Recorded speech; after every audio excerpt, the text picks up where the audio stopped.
Before the walls of Troy became legendary, before Helen's face was said to launch 1,000 ships, there was a city thriving at the edge of the world's imagination, poised between history and myth.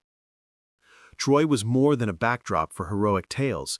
It was a wealthy, strategically vital city controlling the trade routes between the Aegean and the Black Sea, a prize coveted by kings and merchants alike.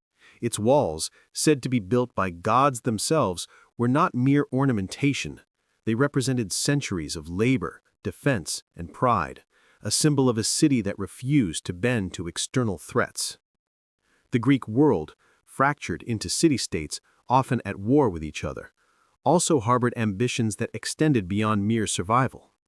Mycenae, Sparta, and Athens were centers of power, and when the Prince of Troy allegedly abducted, or enticed, the Spartan queen Helen, tensions ignited that would escalate into one of the most famous conflicts in human history.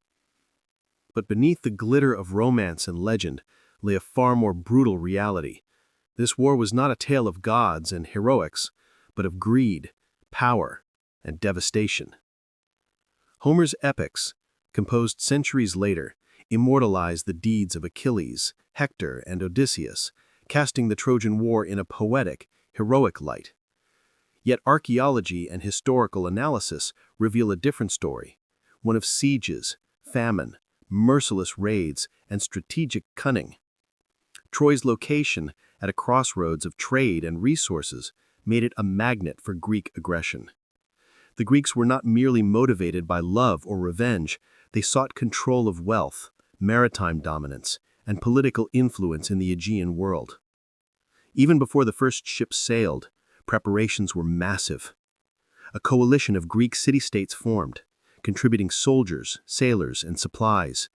What began as a small skirmish between a few individuals escalated into an expedition that lasted over a decade. Leaders were chosen not only for their skill in combat, but for their capacity to command loyalty in a force composed of thousands of men from competing city-states. Behind the tales of heroism were months of grueling marches, harsh discipline, and internal tensions as petty rivalries and pride clashed with collective purpose.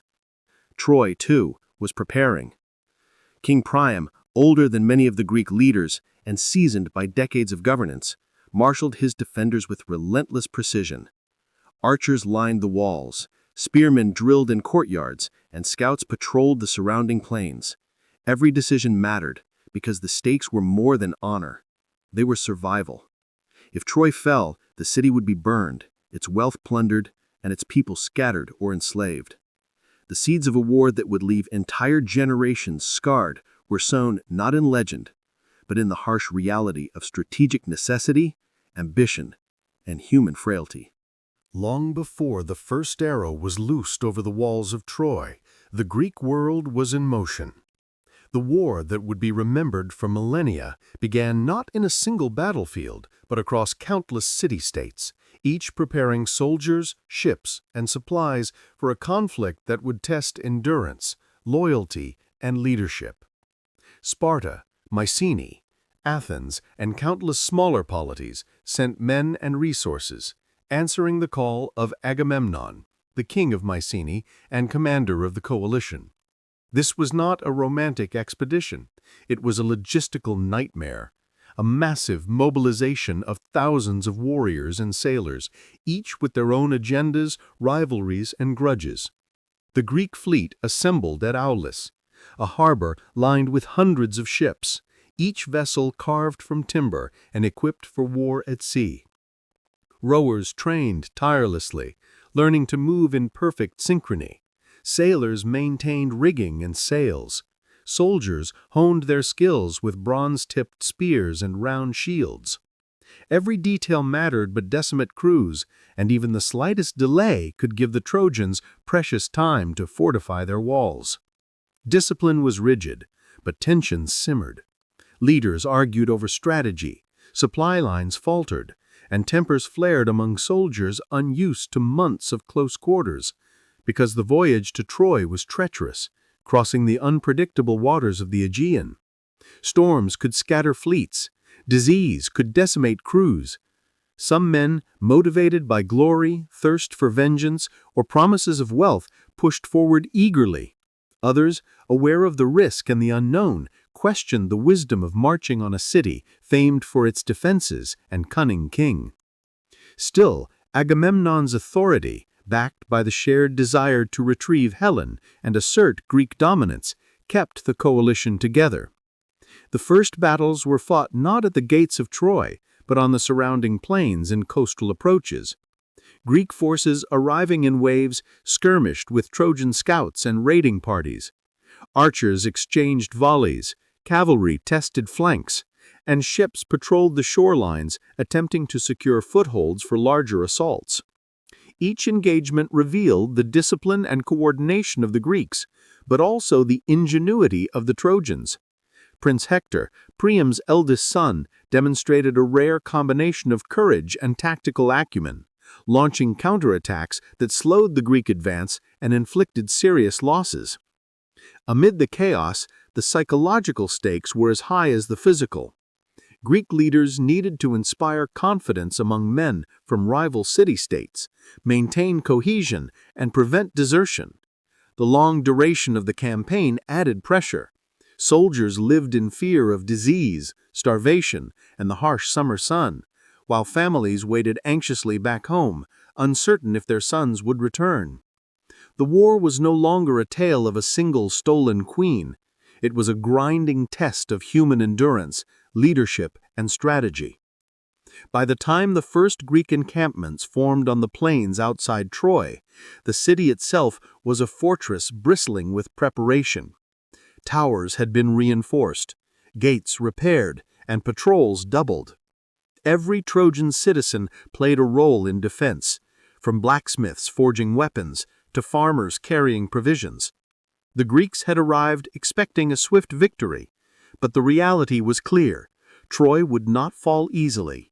The stage was set for a prolonged siege, one that would combine relentless strategy, ingenuity, and brutality. As the weeks of siege stretched on, the war at Troy entered a new, more intense phase. Initial skirmishes gave way to brutal clashes where strategy and personal valor shaped the tides of battle. On both sides, leaders recognized that heroism alone could not break the stalemate. Cunning, adaptability, and timing became as deadly as the sword. One of the earliest turning points came with the duel between Hector, Prince of Troy, and Ajax, the towering Greek warrior. Their combat was not only a test of strength, but of reputation, morale, and honor. Spears clashed, shields rang, and each blow was calculated to assert dominance, not just over the opponent, but over the watching armies. Soldiers on both sides paused to witness the clash, knowing that the outcome would set the tone for the coming months. In the end, neither could claim outright victory, but the duel reinforced the brutal reality. Individual valor could inspire men, but the war itself demanded more than heroics. It required coordinated action, endurance, and relentless persistence. Meanwhile, strategic maneuvers began to define the conflict. Greek commanders realized that frontal assaults on Troy's walls were costly and unsustainable. Feints, night raids, and psychological tactics were introduced to weaken the defenders. Greek ships patrolled the coast, cutting off supply routes and isolating the city from outside aid. Fires were set to destroy storehouses and to create chaos, forcing Trojans to stretch their forces thinner with every passing day. For the Trojans, every breach and counterattack tested their ingenuity. Hector orchestrated sorties that struck Greek supply lines and ambushed raiding parties, proving that even a city under siege could still inflict devastating losses. The human cost of the conflict became increasingly apparent. Families within Troy suffered starvation, disease, and constant terror. Smoke from the burning outskirts of the city filled streets once lined with laughter, while soldiers, exhausted by weeks of combat, grappled with the weight of leadership and survival. Greek camps were no refuge either. Disease spread quickly through overcrowded tents, and morale faltered under the relentless summer sun. Yet both sides pressed on, driven by ambition, loyalty, and the haunting pull of honor that legend would later immortalize. Amid the chaos, smaller but decisive moments shaped the war's trajectory. A sudden Greek naval landing to the east, a Trojan sally under the cover of night, or a single warrior breaking through enemy lines could inspire hope or doom. It became evident that the war was not merely a contest of armies, but of wits, courage, and endurance, with each choice echoing across the plains, the walls, and the hearts of those trapped within the siege. By the end of this phase, Troy remained standing, but the city itself had begun to transform. Streets were scarred by combat, walls bore fresh marks from battering rams, and the very air seemed heavy with fear and anticipation. The conflict had moved from tactical skirmishes into a slow, grinding tragedy, where the line between heroism and horror blurred. Both Greeks and Trojans were bound by fate, trapped in a war that promised glory but delivered devastation. The siege had become a crucible, testing the limits of human endurance, strategy, and morality. As the siege dragged into its second year, the war at Troy ceased to be merely a contest of skill and strategy. It became a relentless crucible of human suffering. The Greeks, frustrated by the impenetrable walls and the resilience of the Trojan defenders, grew increasingly desperate. Their soldiers, once inspired by dreams of glory and vengeance, now labored under scorching sun and stench-filled camps, while disease and hunger crept silently through the ranks. Every day of inaction was agony, and every failed assault deepened the sense that the city might never fall without cunning or treachery. Inside Troy, the strain was equally severe. Families huddled in crowded courtyards, rationing what little food remained. Children wept, mothers prayed, and fathers kept watch atop the walls, knowing that a single breach could mean slaughter. Even the bravest warriors felt the weight of prolonged combat. Hector, though tireless in leading sorties and inspiring citizens, could not shield the city from despair.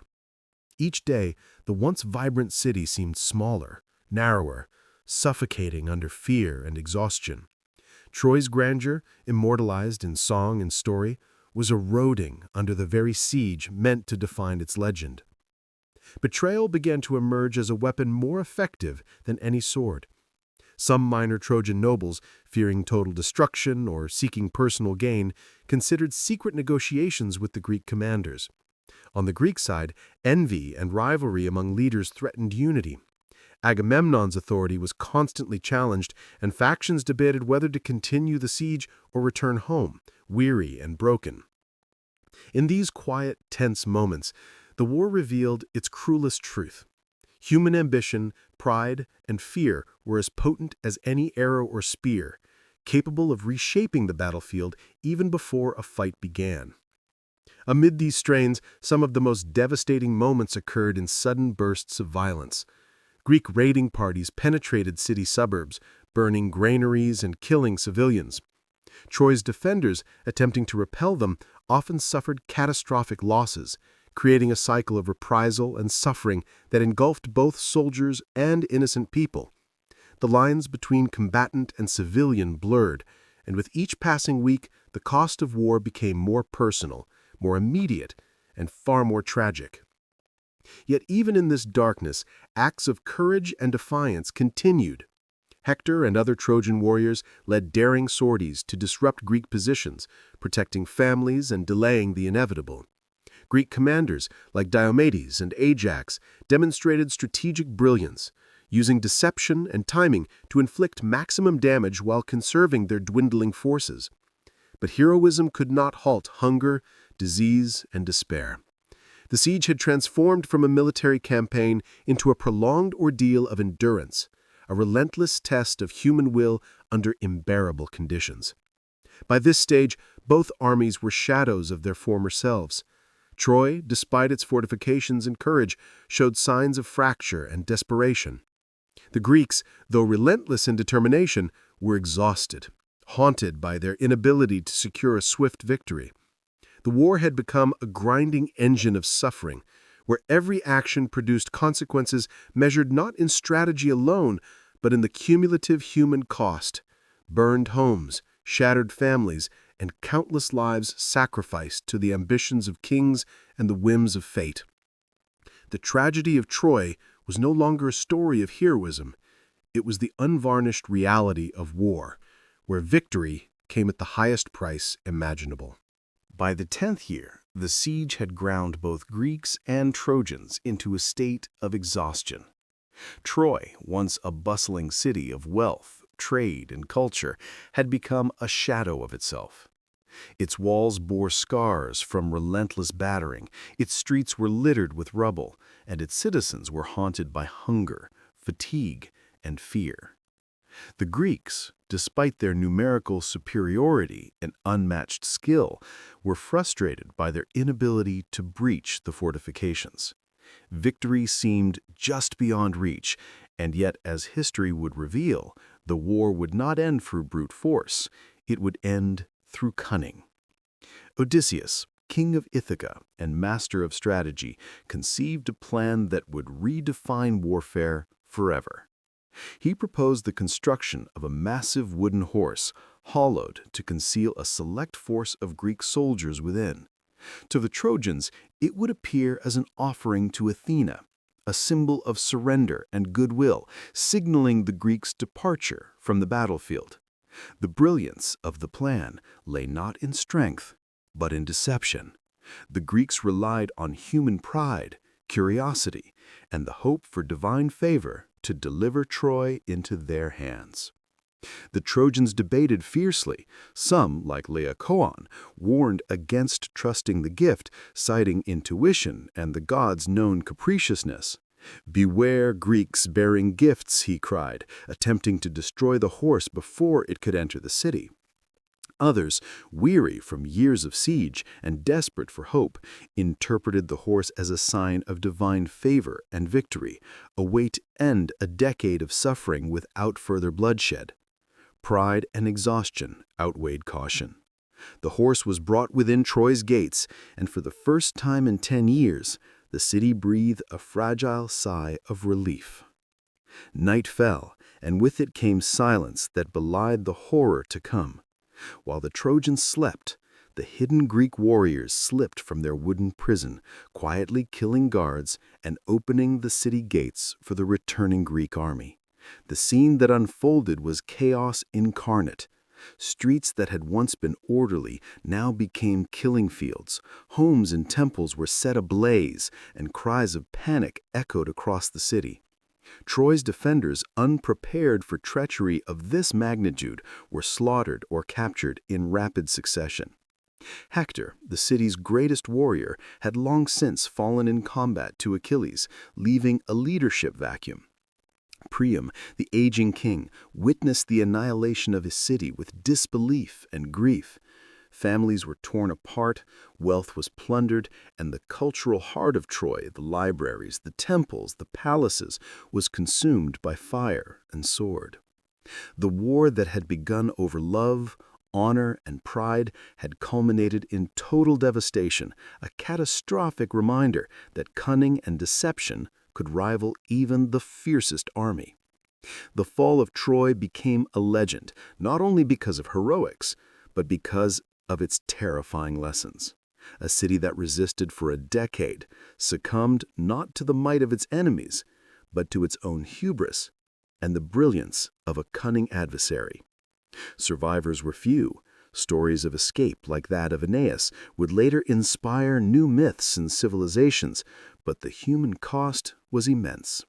What remained was not the glory of conquest, but the haunting reminder that war leaves no one untouched, no city unscathed, and no human soul unscarred. The Trojan horse, once a symbol of cunning, became a symbol of inevitable tragedy. Troy's story of ambition, pride, heroism, and deception was immortalized in poetry, song, and history, but the real truth lay in suffering, burned homes, broken families, and the stark realization that even the mightiest city can fall when strategy, deception, and human error converge.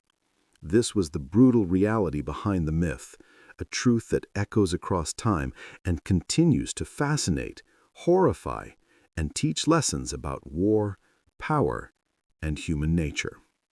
The story of Troy is not just a tale of gods, heroes, and wooden horses. It is a brutal reflection of reality, of cities destroyed, families shattered, and human ambition tested to the limits.